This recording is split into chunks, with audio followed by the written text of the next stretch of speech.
So it's my honor to introduce our speaker today, Kathy Crutcher. She has a very interesting and dynamic nonprofit that she started 10 years ago. And she mentors young writers using the power of story to foster a more just and inclusive next generation. These students, these young authors, are young authors from underrepresented families, communities, nationalities, ethnicities, everything. And they mentor these young people to write, and they write books. And the books, some of the books are on the table. And they have 500 young authors, and they have overseen the publication of 50 plus books. And these kids are local. I mean, this is all in Washington, D.C., if I'm right. Yeah. So she's dedicated to promoting diversity, inclusion, and narrative change. And she says she takes the books and it's the power of the word that turns into the power of change. Right. Thank you so much, Nancy, for that introduction, for inviting me and two of my members of my team here today, Sasa and Chioki. We're grateful for your time and attention and for being in this space. It's clear that there's a real sense of community in this group, and that was really powerful to see and be a part of. So thank you for inviting us in. So as Nancy said, my name is Kathy, and I'm the founder of Shout Mouse Press. And since we are a writing and publishing program and in the business of storytelling, I figured I'd start us off with a story. And that is about the origins of Shout Mouse Press. And like all good stories, we begin at a moment where something has to change. So our protagonist for this story is a young man named Kair. And our setting for our story is the spring of 2013 in Washington, D.C. Kair was a sophomore at Eastern High School in East Capitol Hill. Whoop, whoop. He works for a community nonprofit organization called Reach that trains teenagers to be reading tutors for struggling second and third grade readers after school. And one day, Kair goes to the head of his program and he says, look, the books that we are using with these students are not working. They're not about us. They're not relatable to our kids' lives. And these kids are not excited about reading them. We could write better books than this. Now, Kair had picked up on something that was actually illustrated in that moment by a really eye-opening statistic and at the time. And that is that in our country, where over half of all 5-year-olds are people of color, less than 10% of children's books featured characters like them. So this is from 2012. So around that same time that Kair was discovering this in 2013, or naming this, I should say. And this is based on a review of books from the Children's Book Cooperative as evaluated by them. You can see the percentages there. We have fewer than 3% representing Black characters. I'm afraid my eyes are not good enough to read the other percentages there, but I think it adds up to about 7 or 8%. And at that time, 93% of books were featuring white characters as that main protagonist. So what? Well, that means that all of America's children are not seeing themselves as heroes with valuable stories. And often they're relegated in children's books to historical stories like Harriet Tubman or just prominent figures like Martin Luther King. And children of color in this country were not seeing enough stories that just showcase kids being kids and having fun and dreaming big, nor was it showing necessarily culturally resonant communities or possibly life experiences that they identified with. And the lack of representation does great harm.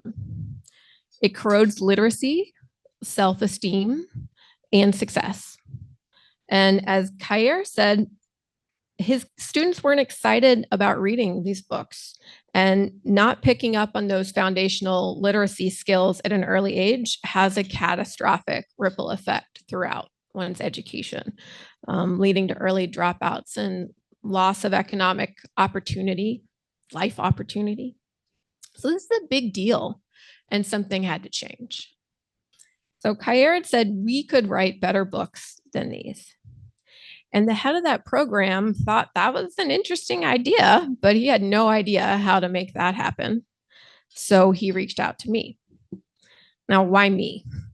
Well, because at that time, I'd been building my career around teaching young people to write creatively.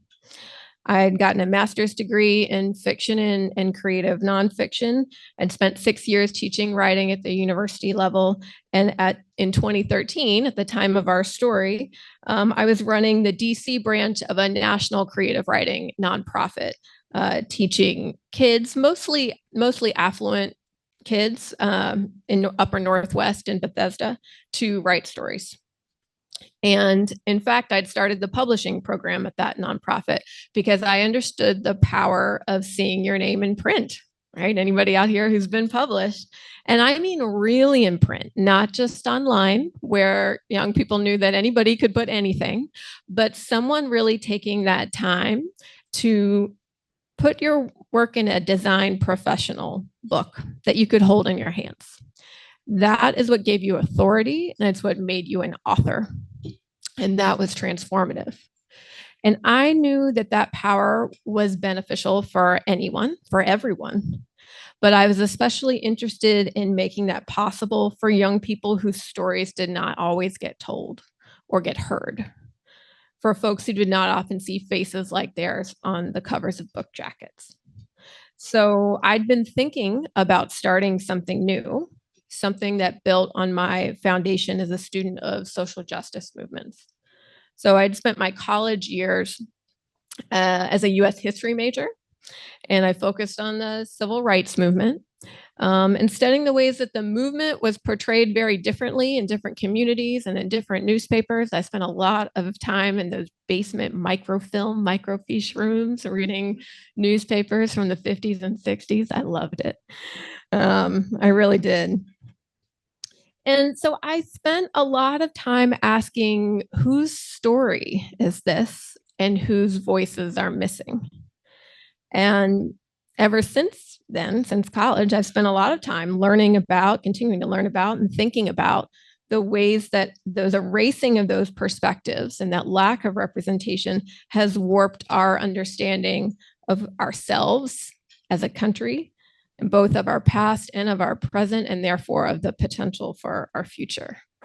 And I'm an idealist. I still am. I really was in my 20s, but I still am. And so I believe in that future deeply and about what our country can be. So I saw a connection here of all people not seeing themselves fully in the story of our past, and of young people not seeing themselves in the stories they're surrounded by now. And I felt like there was possibility here for the new venture, for something that brought into alignment my training and my values. So when the head of that literacy program asked me, hey, is there any way that you could coach my teenagers to write stories for their kids they tutor?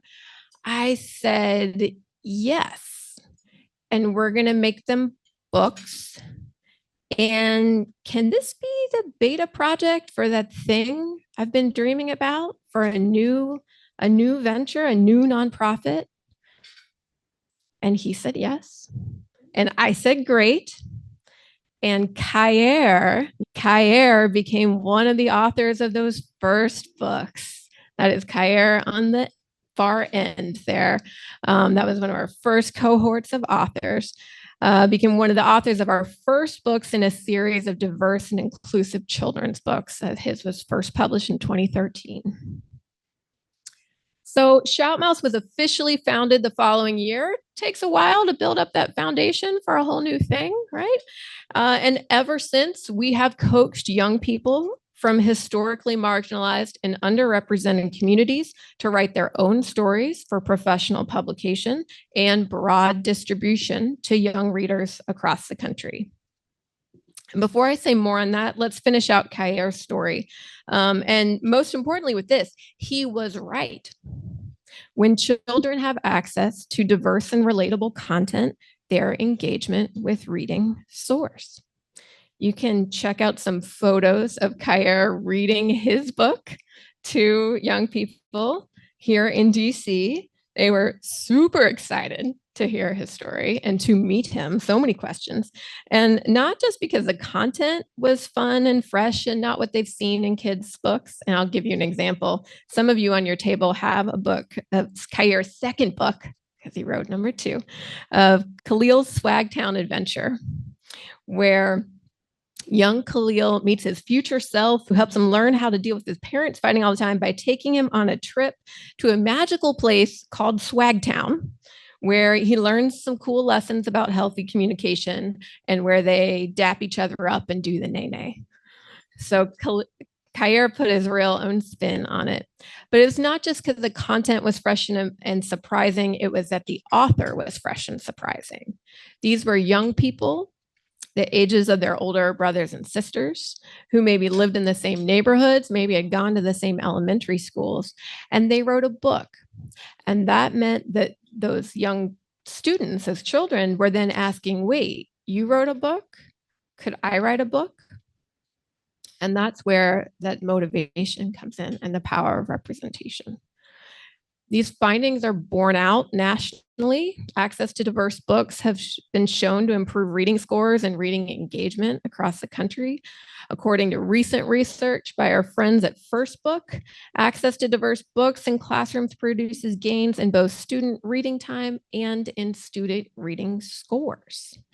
And importantly, essentially, these findings are borne out for all children. Not just those who are historically underrepresented, but all children benefit from reading diverse perspectives on our shared world, both for actual literacy and academic gains, because it's motivating to learn about different lives than your own as well, but also importantly, to build empathy and understanding for perspectives that are different from your own. I say this as a 46-year-old mother of a little redheaded girl, white girl, obviously. And I think all the time about the importance, the essentiality of being mindful of the story she's surrounded by. I have a little sidebar story if you'll give me a moment.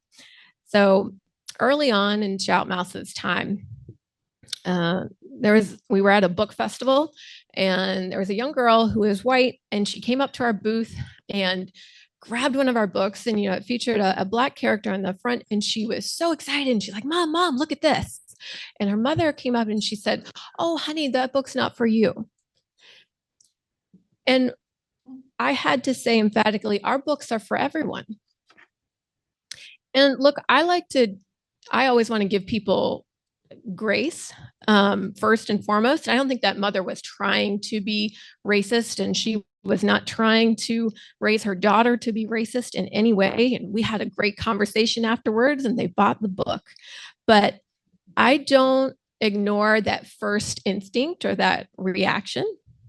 And I'm speaking obviously as a white woman, knowing that we're spending all of our days unlearning harmful assumptions and cultural practices about race that we grew up with of any era. And I understood where that mother's first instinct came from, that, oh, my daughter doesn't need to see that story. That story is so some other child can feel seen. No. All children need to see all children as capable, valuable heroes of their own stories.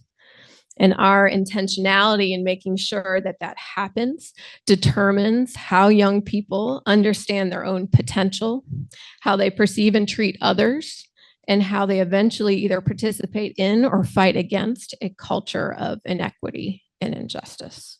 And that's why we write. That was my sidebar. Thank you. So returning to our story, we started with these teen authors of Reach Incorporated, writing children's books for the kids they tutored, but we quickly added new partners and new kinds of books. So some of those other early partners included coaching students of Ballou High School in Southeast DC to write powerful college application essays and published in a series of memoirs. We coached middle school students at Beacon House in Northeast DC, an after-school program based in a public housing community, to write collaborative novels centering young characters like themselves in neighborhoods like Edgewood and Trinidad, where they lived. We partnered with Free Minds to publish a collection of poetry by incarcerated youth to ensure that conversations around the impact of the justice system, we are hearing directly from those impacted. And all the while we're doing this, history is happening all around us, right? I mean, we started in 2013 during the rise of the Black Lives Matter movement, sparked by the killing of Trayvon Martin.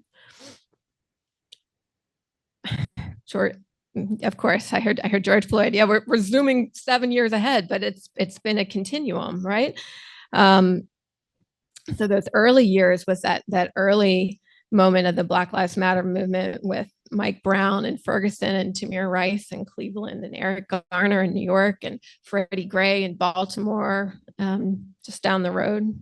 And then, of course, the 2016 election, which is starting to go down our history books as a political turning point, with the sharp rise in anti-immigrant rhetoric and violence and the rise in Islamophobia and Muslim travel bans. And fast forward to 2020, I mean, talk about a turning point in global history. So we've been in existence during stunning, remarkable times. And you've heard my backstory now as a history major, so you can imagine what became very important to me as someone who is setting the vision for this organization. And that is that we are on the front lines of history, and we're going to be sure that it is captured by voices that have historically been left out of the record. And that's not just folks who've been marginalized due to race or ethnicity, but also due to age, young people. So our work during this time became even more rooted in the mission to provide platforms for young people to speak to the moment and to capture underrepresented perspectives and to ensure that they're heard and read and elevated as stories that matter and that can shape future generations' understanding of this time. So whenever we begin a project, we ask our authors, what stories need to be captured now? What are stories that only you can tell? Whose voices are being silenced? Whose stories are misrepresented? Who needs to speak for themselves and not be spoken about? Their answers have been a series of powerful books that speak to the moment. I'll name just a few here that have specifically been in response to a larger cultural or political context around us. One is a book, one of our first novels called The Day Tejan Got Shot, which was a novel by 10 middle school Black girls about the police-involved shooting of a young Black boy. Incredibly brave book to write. We have a Beyond Borders series, which is a series of 7 books so far, all bilingual children's books by immigrant youth from 10 different countries around the world, all centering positive and affirming stories about immigrant families. What It Cost Us is a book near and dear to my heart, a novel that chronicles that historic year of 2020 here in DC, and fictional accounts by 10 young people from pandemic to protest to election to insurrection. And our current project, as yet untitled, is an anthology that will feature queer youth voices whose stories right now are most acutely being silenced through historic book bans and censorship in schools and libraries across the country. I'll stop and highlight one more book as an example of the impact that the books can have on young readers, not just the writers, across the country. And that book is called Voces Sin Fronteras. I think a number of you have it on your table in front of you. That was written during the first summer of the Trump administration, wherein Latino young people from Mexico and Central America heroically told their own stories of immigration in order to humanize the often dehumanizing conversations and rhetoric around migrants. And as they said, to ensure that other young people out there like them did not feel alone. That book is our most popular, most purchased book of our whole catalog. There are over 35,000 copies that we know of around the world. The sales of the book have raised over $130,000 in scholarship money specifically for immigrant youth. And we have just learned that it's been adopted as part of the New York City public schools curriculum,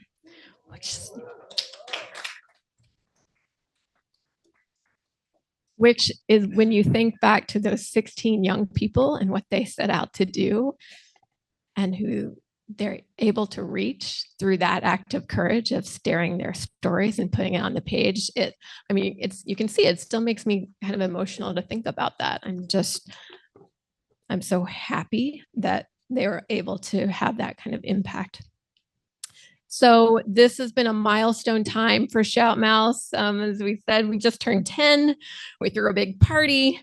And to close out my portion before you get to hear from one of our young authors, I just wanted to share with you some of the statistics that I got to share at our party a couple weeks ago about the impact that's been possible over the past 10 years.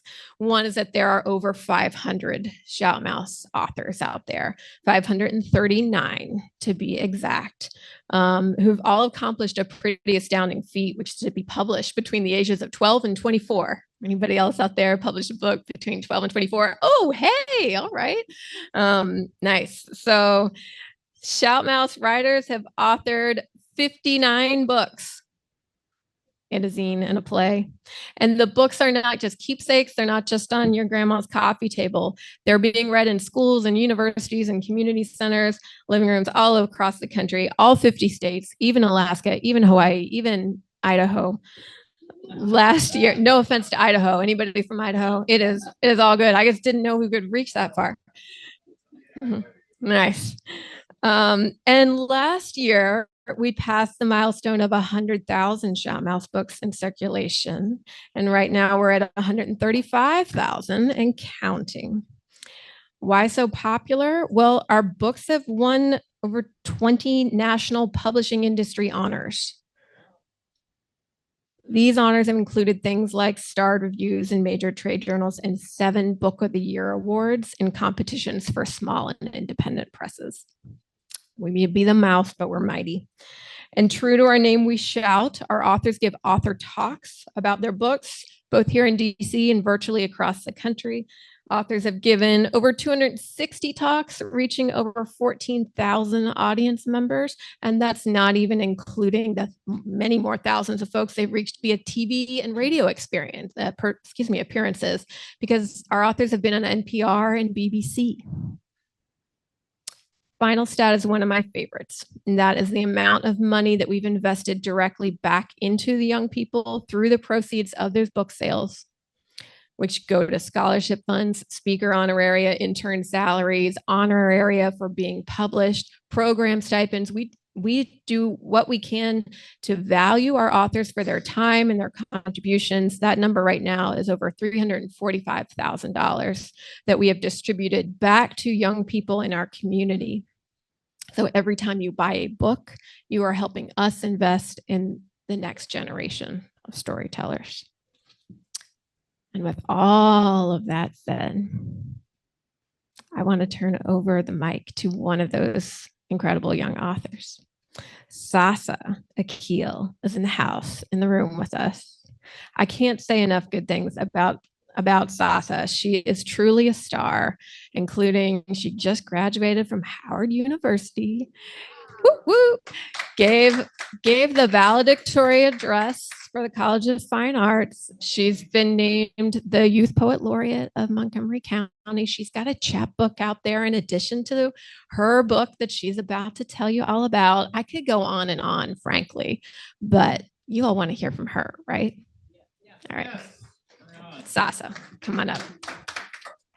As Kathy mentioned, my name is Sasa, and I I am one of the 10 authors of I Am the Night Sky and Other Reflections by Muslim American Youth. So this is an anthology that was created by 8 writers and 2 artists who came together to really tell our stories as Muslim American young people. This book came about in 2018. We had our writing session, really during the Trump administration, in a time where a lot of Muslim youth were being faced with this overt rise in Islamophobia, with the idea of the Muslim ban, and really dealing with almost constant attacks on our identity made by the leader of the nation that we all know that we're a part of. So we all got together and I wrote a lot of stuff in this book. One of the really important things for me was to tell my story as a Black American Muslim, to talk about my family and the things that we love, and just the power in that. So I'm going to read an excerpt from a piece that has a bunch of different titles. This piece is called Pointless Messages I Sent to an Address in Heaven, crossed out. Things I Would Love for People to Know, crossed out. Remember me this way when I die, crossed out. And then I settled on title text here. In my house, singing is like breathing. It is something that is always done, that has always been done, and that we will never stop doing. Essential and adored. Several times a day, my siblings and I break into song. Loud, clear, and somewhat off-key, dancing to the vibrations from our Bluetooth speaker. An outsider would think we plan these things, but we never do. Music is just something that has always been a part of us. So much so that we often fall asleep and wake up to music, our heartbeats doing their best to mimic drums. Music is our worship, our freedom, our hope, and love.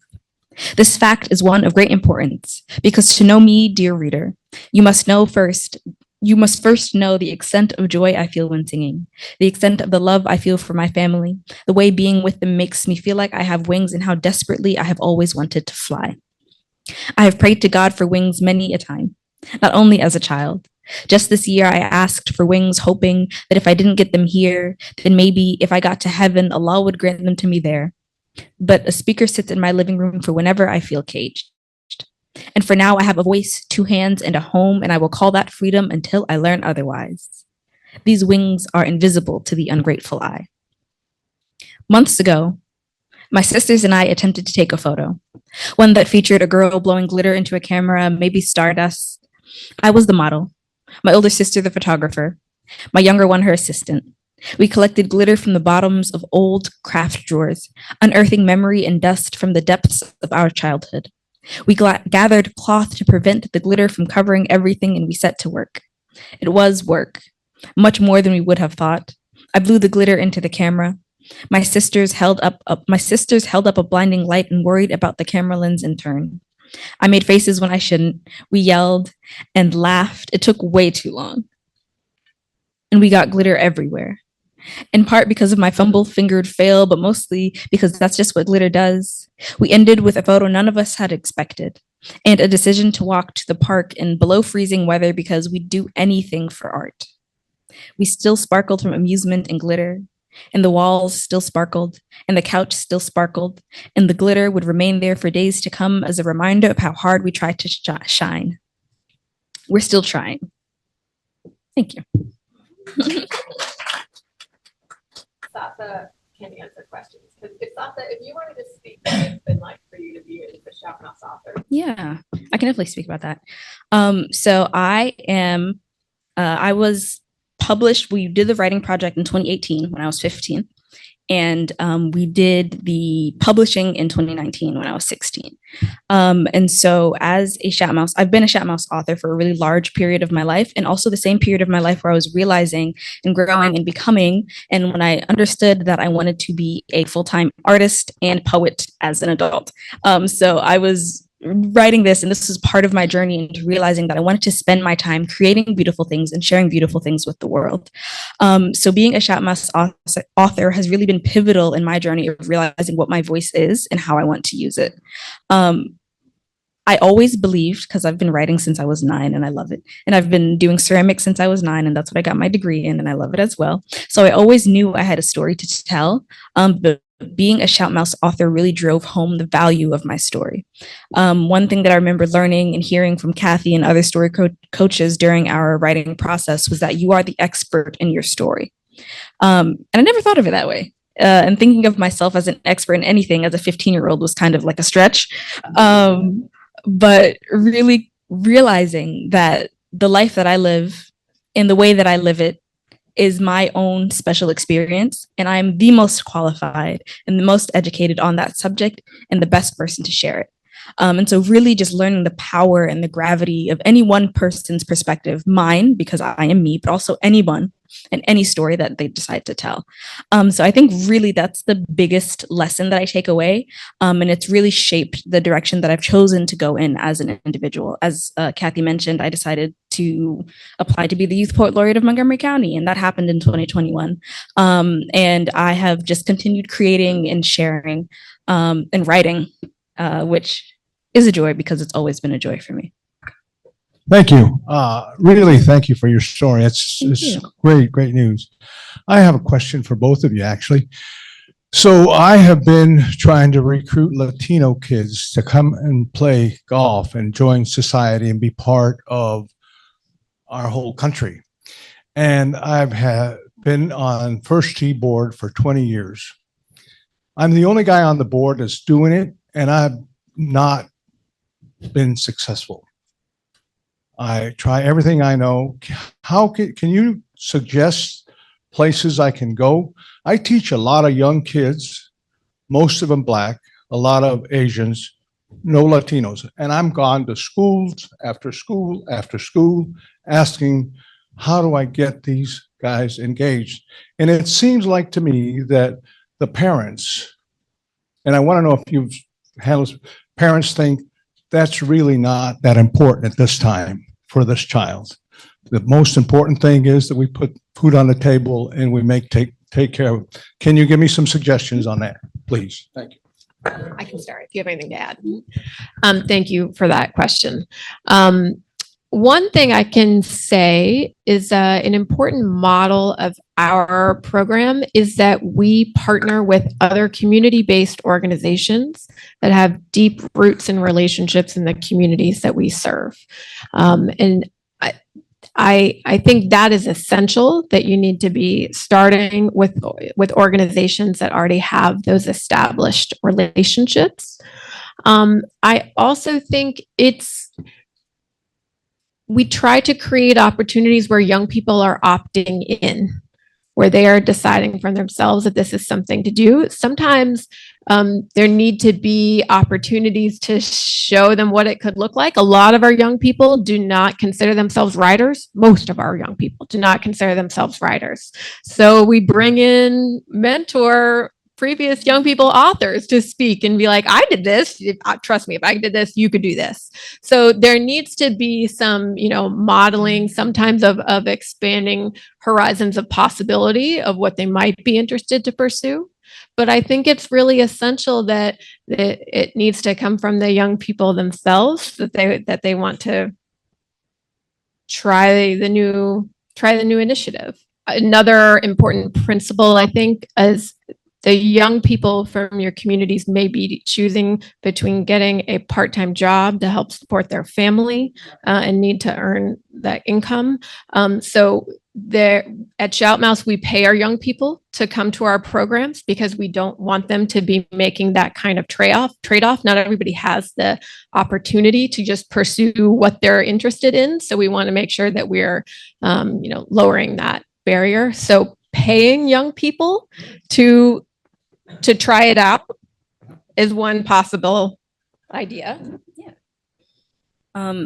I wanted to speak to the piece that Kathy mentioned about relationships. I think it's really important that you have relationships with the young people that you're trying to reach. And what that means is not knowing each of them personally directly, although that's great, but really being in a community and being active to the point where they can see and they can trust you and they can understand what you're saying. For me, as a young Black girl who grew up in Wheaton, Maryland, which is predominantly Black and Latino, I have never considered playing golf because I don't get it. It's a very inaccessible a sport for young people of color. It's expensive to do, and often it's hard to get to. So these are two things that make it very hard for young people of color to actually engage. So you can say, here is why golf is important. You can break it down. Tell me, I don't know.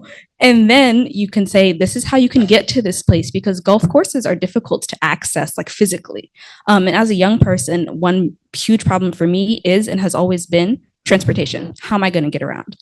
Especially because it's so expensive. And then, like Kathy said, really like young folks are making hard decisions about how they're going to show up for their families, how they're going to show up for their communities, and how they're going to show up for themselves. So figure out what it is that's preventing your young folk from showing up. And if it is that they have to choose between paying for dinner and coming here, then maybe you should offer them a stipend. But there's a lot of different reasons why young people decide not to show up. And so really establishing that relationship, having conversations and finding out, hey, why aren't you coming? Are you not interested? Okay, we can address that. Are you not able? Okay, let's address that as well. But yeah, I think there's a lot of conversation to be had. I'd like everyone to please give our speakers another round of applause, especially this young lady. I know how it is to write a book. It takes that time to sit down and get up at whatever time you choose to do it and get that work done. And thank you very much. I can't wait to read it.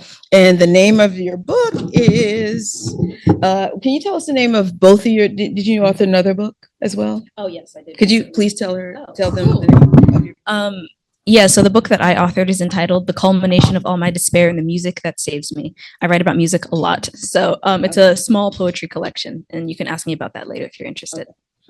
Thank you very much. And we have a tradition here at our Rotary Club where we are honored to have you as a speaker, and we would like to present you with a tree. We're planting a tree in your honor. And so it'll be down the mall. There's a coordinates in there where you can actually locate your tree through the coordinates. I don't know how to do it, but there is also on this thing right here. So thank you very much for speaking today. And I think you were one of my favorites. I really enjoyed it. I love what you're doing. Thank you very much.